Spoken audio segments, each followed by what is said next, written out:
चालू हो गया। हाँ, कर दिया स्टार्ट। देखिए आज का हमारा टॉपिक है converting DFT into a state chart. कैसे हम डेटा फ्लो डायग्राम को स्टेट चार्ट में बदले। तो इसके लिए हमें कई सारी चीजें हमें देखनी होती है किसी डीएफटी में। तो एक छोटा सा एग्जांपल लिया है हमने कन्वर्ट करने के लिए, तो किस तरीके से इसको आइडेंटिफाई किया जाता है। देखिए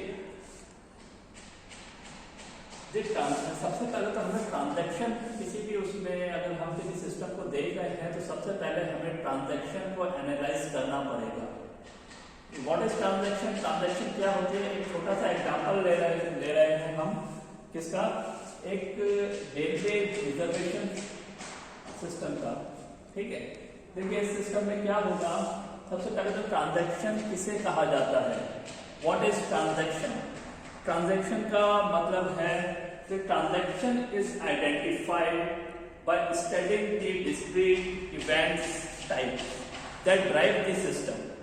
ट्रांजैक्शन एक ऐसी उसको कहा जाता है जो हमारे सिस्टम को कुछ चेंज करना हो, कुछ आगे के लिए डिस्क्रीट इवेंट टाइप्स, कोई भी इवेंट कर रहा हूं। अगर हम किसी बटन को क्लिक कर रहे हैं जैसे चेक अवेलेबिलिटी, तो क्या करेगा वो पूरे सिस्टम क्या रेलवे रिजर्वेशन सिस्टम में अवेलेबिलिटी चेक करेगा। सबसे पहले कस्टमर, अब कोई भी कस्टमर है तो कस्टमर के सबसे पहले आप काम देखिए कि वो सिस्टम में क्या करने वाला है, क्या इवेंट को वो कौन कौन से इवेंट वो कर सकता है इमीडिएटली।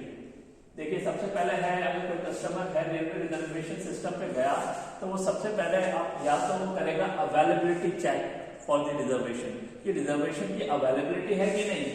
फिर और कौन सा ऑपरेशन कर सकता है, और आपको रिजर्व कर सकता है। अगर उसने चेक कर लिया अवेलेबिलिटी तो then he can book the ticket. उसके लिए उसे रिजर्वेशन टिकट रिजर्व करेगा, टिकट बुकिंग करेगा। या फिर ऐसा हो सकता है उसने ऑलरेडी टिकट को बुक कर रखा हो तो वो उसे कैंसिल करेगा। तो एक बहुत जल्दी से जो कोई भी कस्टमर करेगा वो 3 ऑपरेशंस कर सकता है, check availability, reserve the ticket, booking the ticket and cancel the ticket. देखिए ये हमने इसका डीएफडी बना रखा है, DFD। ठीक है, कस्टमर किसी भी सिस्टम पे गया रिजर्वेशन सिस्टम में, तो कस्टमर क्या करता है, check availability of the reservation. Secondly it will book the ticket, reserve the ticket and thirdly cancel the ticket. इस चीज को हमने कहा discrete event that drive the system. For example हमने रेलवे रिजर्वेशन सिस्टम का एग्जांपल लिया है। देखिए अब इसको हमने कैसे कन्वर्ट किया है एक स्टेट चार्ट में। सबसे पहले तो हायरार्की ऑफ द मॉड्यूल्स, उनका जान कौन सी हायरार्की पे कौन सा मॉड्यूल होगा। ठीक है, दूसरे किस किस तरह के मॉड्यूल हो सकते हैं, थोड़ा सा हम इसको एग्जांपल से समझते हैं। देखिए इधर पे हमने the 3 transaction types, first check availability that is inquiry, reserve ticket booking and third is cancel ticket. On any given time, किसी भी समय we will get customer interested in giving any of the above transactions. These 3 transactions. These are the transactions.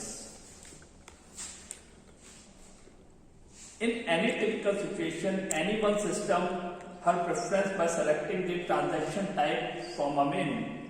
The first step in our strategy is to identify such transaction type and draw the first level breakup of the modules in the structure chart. सबसे पहले हम इन चीजों को देख के हमें क्या strategy अपनानी होगी, मॉड्यूल्स में डिवाइड करना होगा। मॉड्यूल्स में डिवाइड करना होगा यानी चेक अवेलेबिलिटी के लिए अलग मॉड्यूल होगा, रिजर्व टिकट के लिए अलग मॉड्यूल होगा और कैंसिल के लिए अलग मॉड्यूल होगा। दैट इज ऑन दी, जैसे कि इसकी डायग्राम अलग अलग मॉड्यूल में हमें डिवाइड करना होगा। तो इसी चीज को हमने किया है। जब सबसे पहले तो आया है मेन मॉड्यूल, मेन मॉड्यूल के बाद हमने 3 transactions which are at the same hierarchy. देखिए तीनों सेम हायरार्की पे हैं, तीनों में से कुछ भी आ सकता है और और एक मॉड्यूल हमने दिया है get transaction type. Get transaction type हमें हमारे जो जिस भी प्रकार की हमें ट्रांजैक्शन करनी है उसके रिस्पेक्ट में हमें आपके पैरामीटर्स वापस रिटर्न करेंगे। देखिए अगर हमारे ट्रांजैक्शन 1 हमें प्राप्त होता है तो ये होगा चेक अवेलेबिलिटी, ट्रांजैक्शन 2 प्राप्त होता है तो ये होगा लव टिकट्स, ठीक है। और ऐसे transaction 3 they are on the same hierarchy. तो हमें इस तरह की स्ट्रेटेजी को अपनाना होगा किसी डीएफटी को कन्वर्ट करने के लिए स्टेट चार्ट में। और ये फर्दर और भी डिवाइड और भी ब्रेकेज हो सकते हैं इनके मॉड्यूल्स में depending on the hierarchy and depending on the number of operations.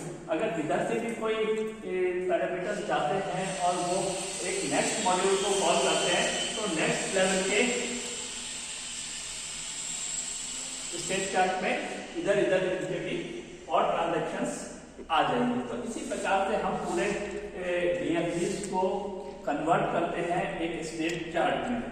इसमें कोई डायरेक्ट फॉर्मूला नहीं है, but we have to apply the thinking how we differentiate the work in modules as well as their order of hierarchy. देखिए अब इसमें हो क्या रहा है, the main which is overall, the main जो मॉड्यूल है वो ओवरऑल कोऑर्डिनेट करना है सभी मॉड्यूल्स को, ठीक है। Get the information about what the transaction the user prefer to do the transaction choice. इस मॉड्यूल को पैरामीटर कहाँ से प्राप्त होगी, जब इसको ये कॉल करता है तो इसमें से पैरामीटर प्राप्त होती है कि कौन सा ऑपरेशन इसे कौन सा मॉड्यूल को इसे कॉल करना है। दैट इज ट्रांजैक्शन 1 को कॉल करना है, ट्रांजैक्शन 2 को कॉल करना है और ट्रांजैक्शन 3 को कॉल करना है। We are following our design principles faithfully, decomposing our modules. हम एक छोटा सा डिजाइन प्रिंसिपल फॉलो कर रहे हैं कि हम एक बड़े मॉड्यूल को छोटे छोटे मॉड्यूलों में तोड़ते जा रहे हैं, ठीक है।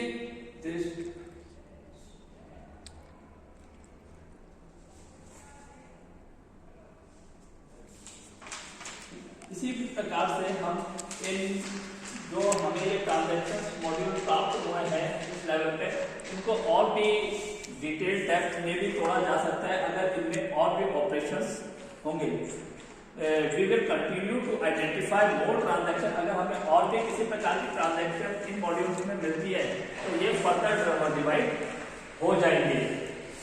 तो we will continue to identify more transaction centers by drawing the navigation chart of all input screens that are needed to get various transaction stimuli from the user। हमें अलग अलग तरह के ट्रांजैक्शंस को पहचानना है, उनके और उन ट्रांजैक्शनों के अंदर भी उन ट्रांजैक्शनों को हम पहचानेंगे जिससे हम अलग अलग मॉड्यूल्स में वर्क को डिवाइड कर पाएं और हम अपने मॉड्यूल्स को ऑर्डर दे पाएं, उनकी हायरार्की का ऑर्डर, ठीक है। तो यही होता है किसी डीएफडी में कि हमें ट्रांजैक्शन एनालिसिस करना पड़ता है। उस एनालिसिस के आधार पे हम स्टेट चार्ट को ड्रॉ करते हैं। Thank you very much. This is lecture about converting DFD data flow diagram into a state chart. Thank you very much.